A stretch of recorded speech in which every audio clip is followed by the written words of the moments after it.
They laughed when he started building with dirt.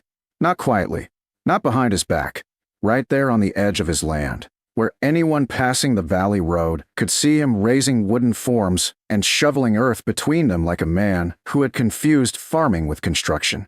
Out of logs already, Jonas Hale called, leaning against the fence with two others. The men laughed. Below them, Thomas Keene drove a heavy wooden rammer down into a narrow frame packed with damp soil. Each strike landed with a dull, compact thud. He didn't look up. He drove the rammer again. And again. Jonas shook his head. "He's building a house out of dirt," he said. "Come winter, he'll be living in a mudslide." More laughter. Thomas paused just long enough to wipe sweat from his brow. His hands were caked with clay, his shirt dark with effort. Then he set the rammer again. The form stood about 3 feet high. 2 parallel wooden panels held apart by spacers. Between them, layer by layer, Thomas packed earth. Not loose soil, not random dirt. A mix. Clay-rich earth for binding, gravel for strength, sand for density. Each layer was added carefully, then compacted until it hardened into something closer to stone than soil. Most people didn't understand that. They saw dirt. Thomas saw structure. "Why not use logs like everyone else?" one of the men asked. Jonas answered for him. "Because then he wouldn't look like a fool." They laughed again. Thomas kept working. Because he wasn't building for them. He was building for winter. The land he bought had one problem. No timber. Not enough to raise proper log walls without hauling wood from miles away. And that meant time, cost, and effort he couldn't afford. But it had something else. Plenty of it. Earth. Dense. Heavy. Full of clay. The kind that held shape when pressed. The kind that, if treated right, could hold heat.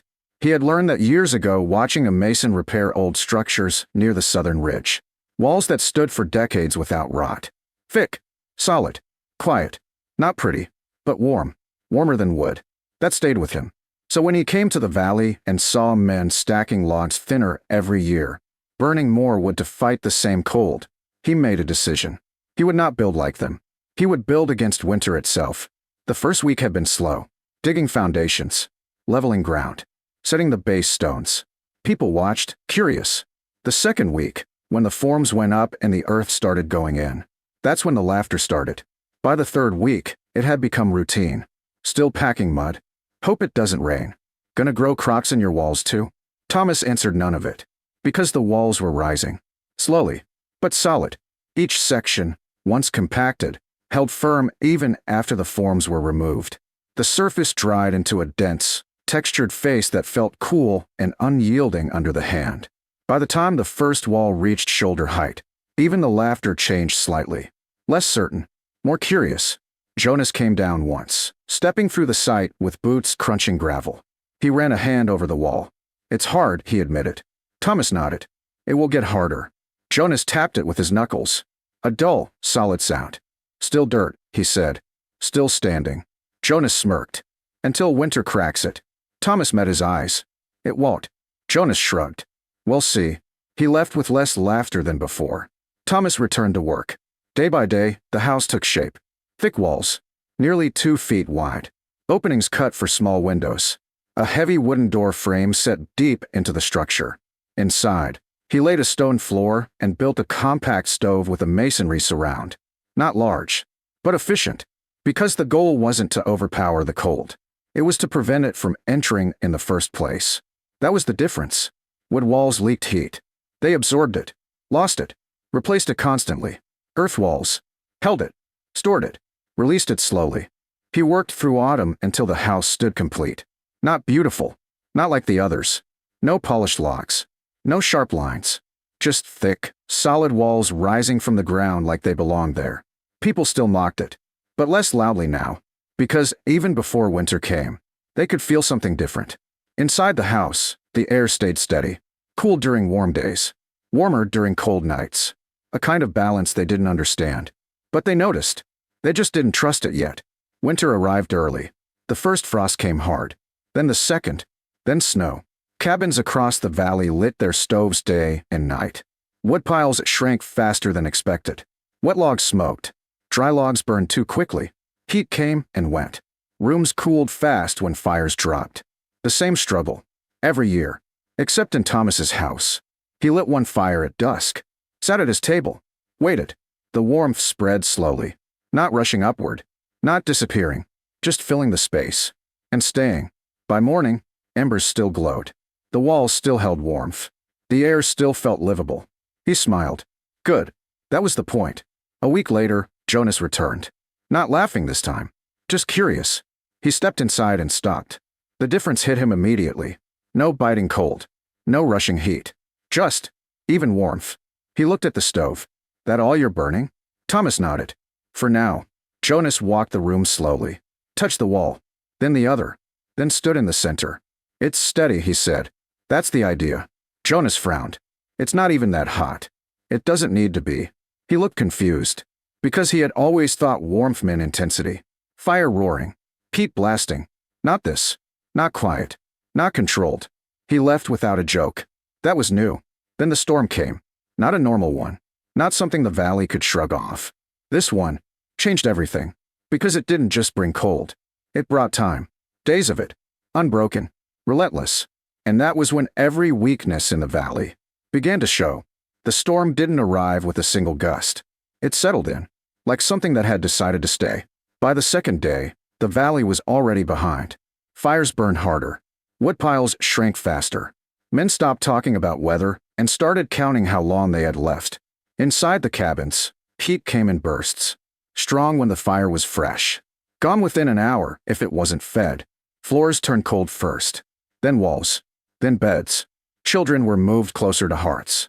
Doors stayed shut even when smoke thickened the air. Because opening them meant losing everything. Jonas felt it more than most. By the third night, he hadn't slept. Not properly. Every time he let the fire drop, the cold crept in fast, through the boards, under the door, across the floor like something alive. He added more wood. Too much at times. The fire roared. Then died.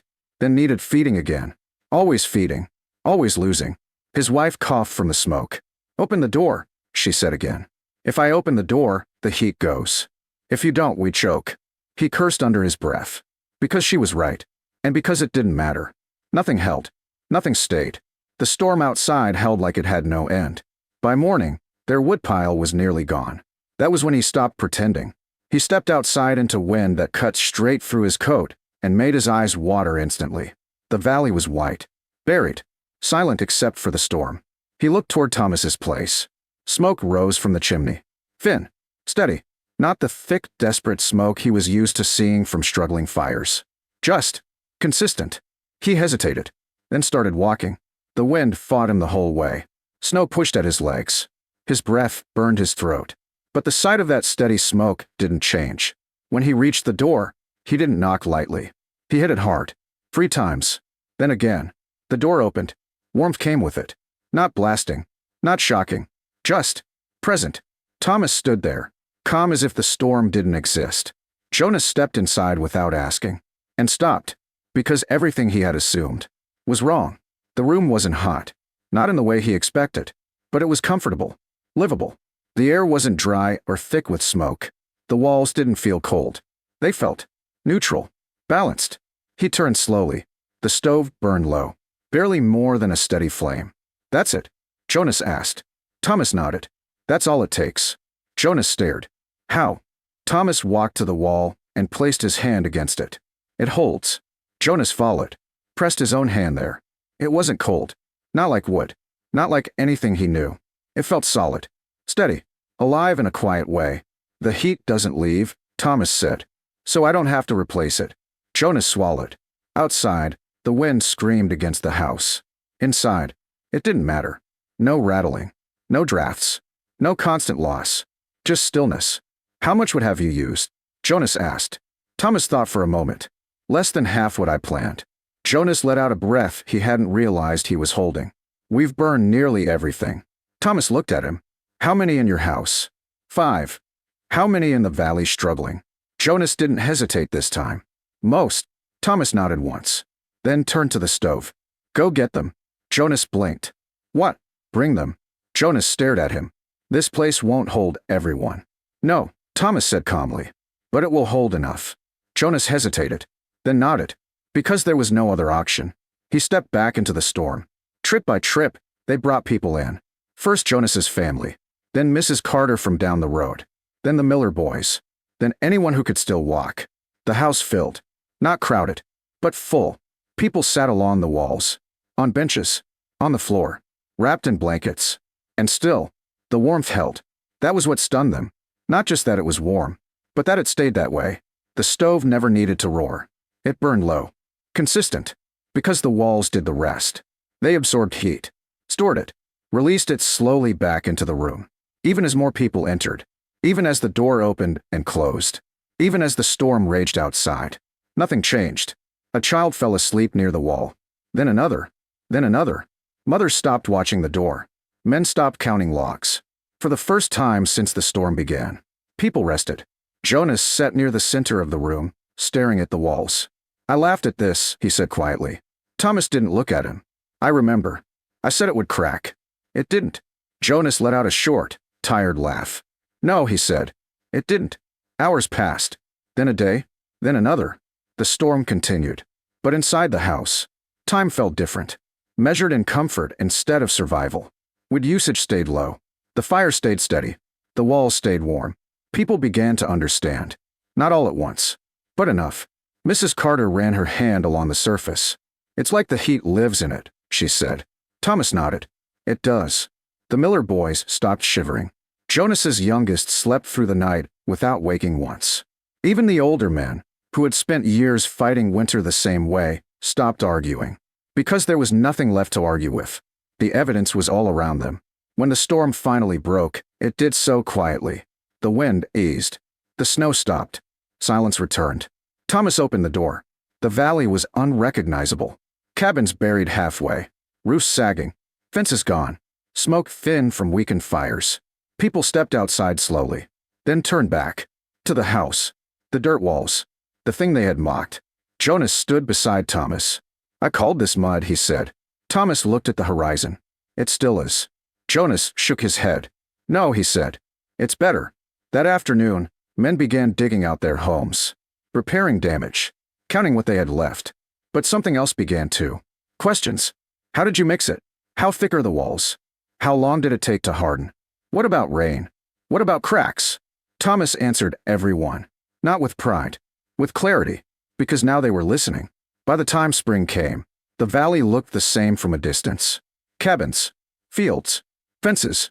But closer. Things had changed. New walls rose. Thicker. Denser. Stronger. People stopped building fast. They started building right.